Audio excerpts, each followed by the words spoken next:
The topic is Tabernacle Christian School, and we have with us to talk about Tabernacle Christian School Ms. Stallworth, who is the administrator.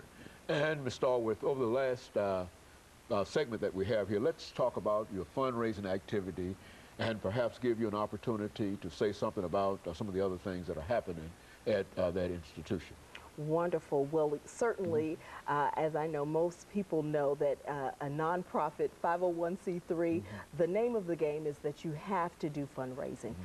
Is it something that we always want to do? No, it's not. No, but it is something that we desire to do, and we desire to do it well. So Tabernacle Christian School is no different in that regard.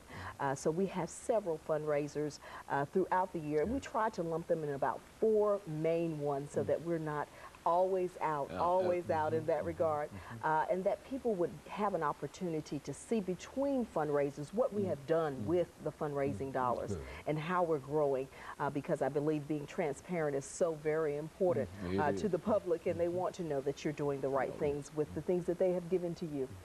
So I'll start off with letting you know that we're going to have some immediate fundraisers that are going to be happening in March. And March the 17th and 18th, we've partnered with Austin Peay State University as well as Clarksville Montgomery County Schools.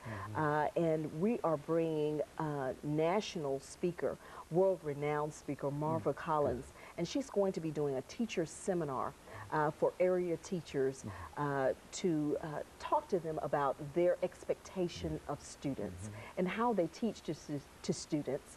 And she is absolutely wonderful. She's been asked by past presidents, starting with Ronald Reagan, to be the Secretary of Education for the nation. So this just lets you know of the caliber of who is coming to us.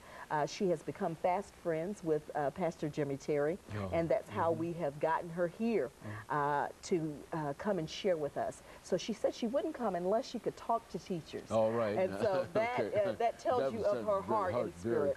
She didn't want to simply come for our gala that's going to take place on March the 18th there in Clarksville at 6 o'clock. And she's going to be our keynote speaker. And so she wanted that to be kind of like a 2-day weekend lead-in that she's going to share her expertise and herself with us. And so we're very, very excited. The gala is one of our biggest functions for the year, and fundraisers for our school to help undergird the cost that is sometimes exorbitant as you relate to education, and making sure that we're giving top quality education to our students. Do you have any opportunities for scholarships for students, people who might wish to become affiliated with the school but might not have the financial resources? Because I know it's not free, is it? No, it's not. So that's the purpose for the fundraiser and other kind of support. That's right, because we have many benefactors, and we'd like more because I see students all the time that I know would benefit from being in that setting, that there is an expectation of them and that we are expecting nothing less than their best. But I've met a student that if you put that challenge, they will not reach it. So we need persons, we need benefactors that believe in what we're doing and that would go to our website or come visit to see how they would want to sponsor a student, because I'm always overrun with more students than we have the scholarships and funding to give out. So that is something that they can go to our website at tabernaclechristianschooltn.org, or they can go to tabernaclechristianschoolevents.org, and they can become a sponsor and give to the school. And they can find out more about the institution through this website. Oh, yes, certainly. Very good. Now, we've got about 6 minutes before we end this show for today, Ms. Stallworth. Now, do you have anything that you'd like to say, some of the things perhaps that you thought that you would like to talk about before you got here and haven't had an opportunity to say? We want to sort of make sure that you have that opportunity. I want to make sure